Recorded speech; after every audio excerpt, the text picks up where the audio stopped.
It's about to learn who we are. It's Morphin Time! Just try to keep up, guys. Dino Charger, ready! By 2014, Power Rangers was in its second near-death experience. The anniversary season, built to celebrate 20 years, had become the most disliked entry in franchise history. Ratings sagging, fandom exhausted, the brand running on fumes. Then came Power Rangers Dino Charge, and for 2 years, the impossible happened. The old show felt alive again. New fans arrived, old fans came back.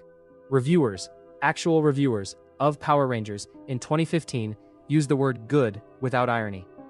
Today, how Dino Charge saved modern Power Rangers, what it fixed, who fixed it, and why the fandom still measures every new season against it. This channel mostly lives in the 90s, but the deal's the same in any decade. Real analysis, receipts, opinions labeled. If you're a Dino Charge kid finding us for the first time, welcome. You're canon now. Subscribe. And we're doing something a bit mad right now. 30 videos in 30 days, chasing 2,500 subscribers. If you want in on that ride, we genuinely love your support.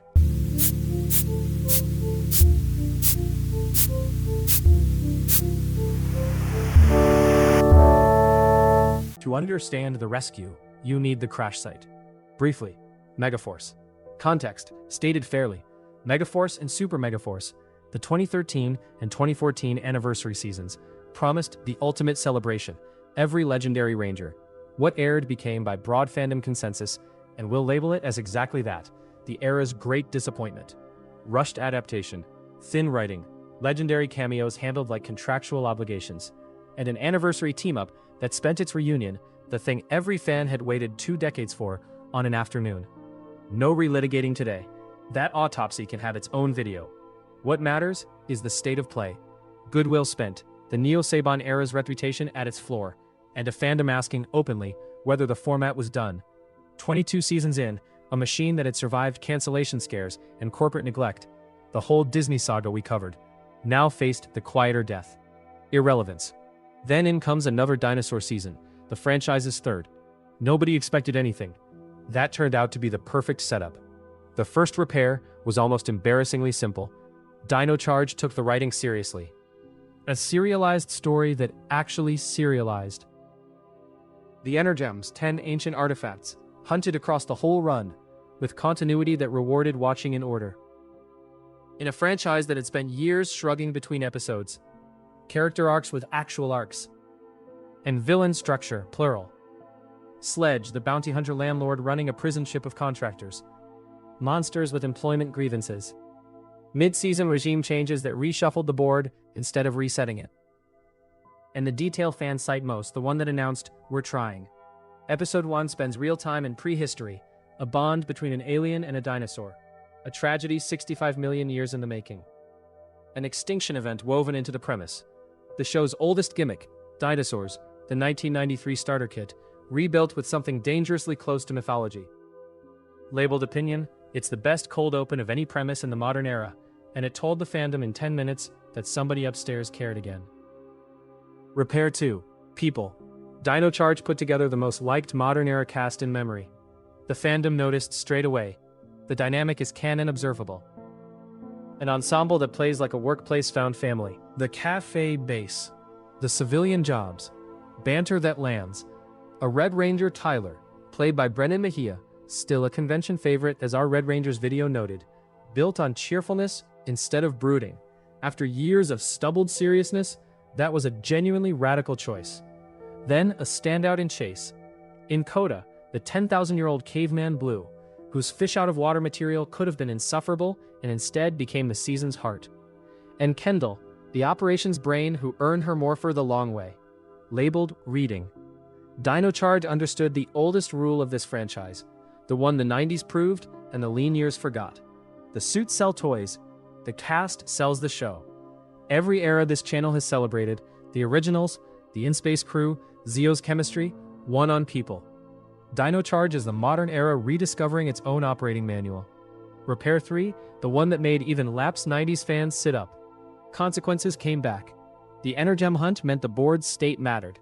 Gems found, lost, stolen. A real scoreboard. Villain deaths were permanent, and they mattered. The season built to swings the franchise hadn't tried in years. And then the finale went somewhere genuinely audacious. Time travel, a rewritten timeline, an ending that, without spoiling a decade-old show more than I have to, unextincts the dinosaurs and leaves the season's world changed permanently, in a way fans still argue the mechanics of. The arguments are affectionate, that's the tell. Labeled opinion, receipts attached. Kids TV doesn't need Grimness to have stakes. It needs memory. Dino Charge remembered its own episodes, and that alone put it 2 tiers above its era. Turbo taught the franchise it could survive anything. Dino Charge taught it that surviving isn't the same as living. Now the part almost nobody gives Power Rangers Dino Charge credit for, because it's invisible unless you know how this show actually gets made. Power Rangers doesn't film its own action. It licenses a Japanese series called Super Sentai, and builds an American show around the fight footage. Dino Charge's donor was Zyoden Sentai Kyoryuger. And before a word of script existed, the production made a call that tells you exactly how much they wanted this. Go Busters, the Sentai sitting next in the queue, got passed over completely so the franchise could get to the dinosaurs faster. First time it had ever done that to a season. Then look at what they did with the footage they'd bought. In Kyoryuger, the big bad is a character called Chaos. Sledge doesn't exist over there. The bounty hunter, the prison ship, the monsters with employment grievances, that entire structure is an American invention wrapped around Japanese suits. Same goes for the Energem hunt. Same goes for Heckle. The bits everybody quotes as proof the writing improved are, almost without exception, the bits that weren't handed to them.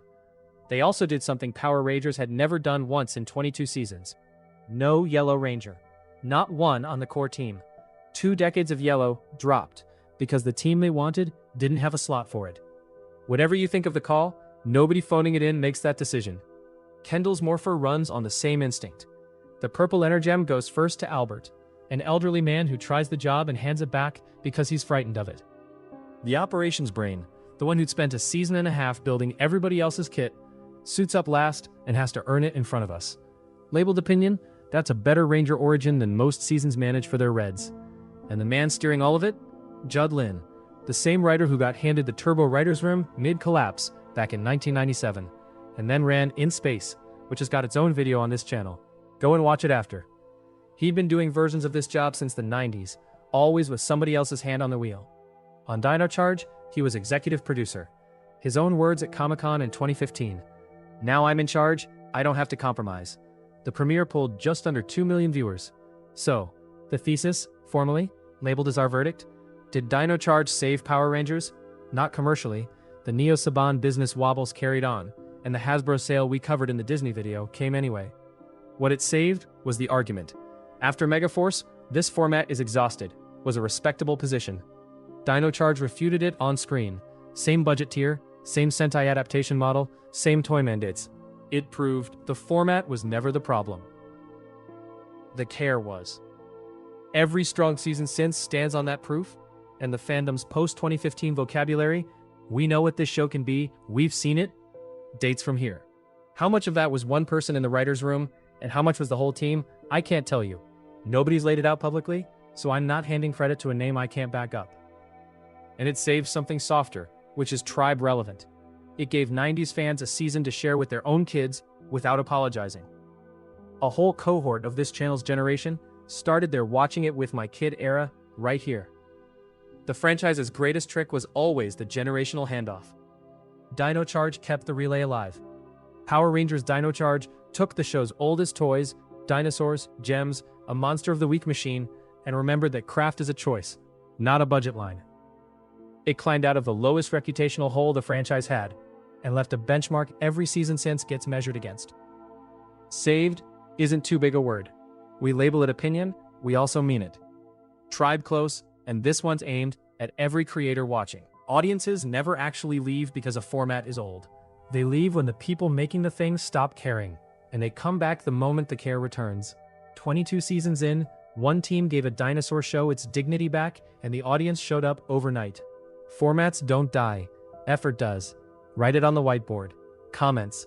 Dino Charge kids and 90s lifers, rank it honestly against the Zordon era. Is it top 5 all time, or is nostalgia protecting the old guard?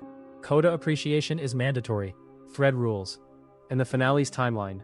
Your reading of the mechanics, labeled as fanon. Best patch theory gets pinned. The Megaforce autopsy deserves its own video. Tell us if you want it. The Disney-era rescue story and the Red Rangers file are on your screen. Every view keeps modern-era analysis as careful as the nostalgia. Right. That's the video. If you're new here, the deal on this channel is simple. Everything we say gets checked before it goes out. No invented drama, no cursed episode nonsense, no lying to you for a thumbnail. Just the stuff we actually grew up on, told properly, by someone who was there. We're doing 30 of these in 30 days at the minute, chasing 2,500 subscribers, and every single view counts more than you'd think. So if you've got a correction, or a memory from back then, put it in the comments. We read them. Half the ideas on this channel came from someone in there going, "Hang on, you missed one." And there's another video waiting on your screen right now. Go on then,